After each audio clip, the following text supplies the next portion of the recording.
நேர்களே, சென்னையில் வெளுத்து வாங்கிய கனமழைக்கு அரசாங்கம் தான் காரணம் என்றும் இல்லை பொதுமக்கள் தான் காரணம் என்றும் பல்வேறு தரப்பினர் பல்வேறு விமர்சனங்களை வீசிக் கொண்டிருக்கிறார்கள். அந்த வகையில் பராசக்தி படத்தில் வரும் ஒரு பிரபலமான டயலாக்கை மழை பேசுவது போல் மாற்றி இணையத்தில் உலாவ விட்டுக் கொண்டிருக்கின்றனர் ஒரு சில சமூக ஆர்வலர்கள். நீங்களும் கேளுங்கள் மழையின் கடும் விமர்சனத்தை.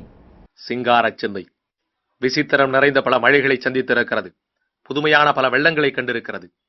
ஆகவே நான் புதுமையான மழையும் அல்ல, அடித்து விழுக்கும் நான் சர்வசாதாரண மழையும் அல்ல. இயற்கையோடு இயற்கையாக சராசரியாக வந்து போகின்ற வரப்பிரசாதம் நான். சென்னையிலே கனமழை பொழிந்தேன், வெள்ளத்தை விளைவித்தேன், குற்றம் சாட்டப்பட்டிருக்கிறேன். இப்படியெல்லாம் நீங்கள் எதிர்பார்ப்பீர்கள் நான் இதையெல்லாம் மறுக்கப் போகிறேன் என்று. இல்லை, நிச்சயமாக இல்லை. கனமழை பொழிந்தேன் உங்களை வெள்ளத்தில் மிதக்க விட வேண்டும் என்பதற்காக அல்ல. ஏரிகள் குளங்கள் யூனிவர்சிட்டிகளாகவும் அப்பார்ட்மெண்ட்டுகளாகவும் மாறிவிட்டதே என்பதற்காக வெள்ளத்தில் மிதக்க விட்டேன். நீங்களெல்லாம் படகில் ஒய்யாரமாக பயணம் செய்து செல்ஃபி எடுக்க வேண்டும் என்பதற்காக அல்ல. நான் செல்ல வேண்டிய இடங்களை எல்லாம் நயவஞ்சகர்கள் ஆக்கிரமித்து விட்டார்கள் என்பதற்காக. உனக்கேன் இவ்வளவு அக்கறை? இயற்கையில் யாருக்குமே இல்லாத அக்கறை என்று கேட்பீர்கள். நானே பாதிக்கப்பட்டேன். சுயநலம் என்பீர்கள். என் சுயநலத்தில் பொதுநலமும் கலந்திருக்கிறது. உங்களிடம் இவ்வளவு திட்டு வாங்கிக் கொண்டும் மீண்டும் மீண்டும் பொழிந்து கொண்டிருக்கின்றனே என்னை போல. என்னை குற்றவாளி குற்றவாளி என்கிறீர்களே. இந்த குற்றவாளியின் வாழ்க்கை பாதையில் சற்று தூரம் பின்னோக்கி நடந்து பார்த்தால் நான் ஓடி வந்த சென்னையின் ஏரி குளங்கள் எவ்வளவு என்று கணக்கு பார்க்க முடியும். ஓடி வர பாதைகள் இல்லை என் வழியில். பிளாட்டுகள் நிறைந்திருக்கின்றன. ஏரிகளை விட்டு வெளியேறியதில்லை நான். ஆனால் பிளாட்டுகளை இப்போது தாண்டி இருக்கிறேன்.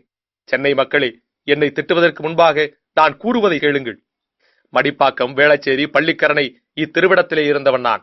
இருக்க ஒரு ஏரியா, இப்போது இருப்பது ஒரு ஏரியா. இயற்கையின் தலையெழுத்துக்கு நான் என்ன விதிவிலக்கா? யார் செய்த தவறுக்காக நீ கனமழை புரிந்து விட்டு நீயே வக்கீலாக வாதாடுகிறாய்? யார் வழக்கிற்கும் இல்லை.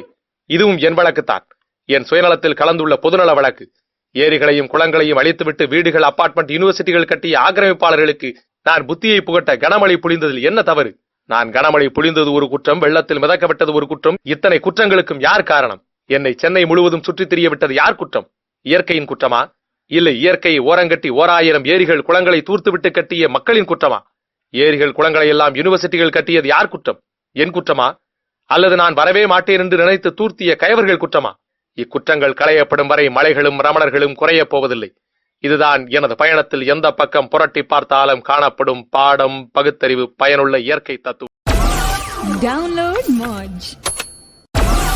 Download Moj.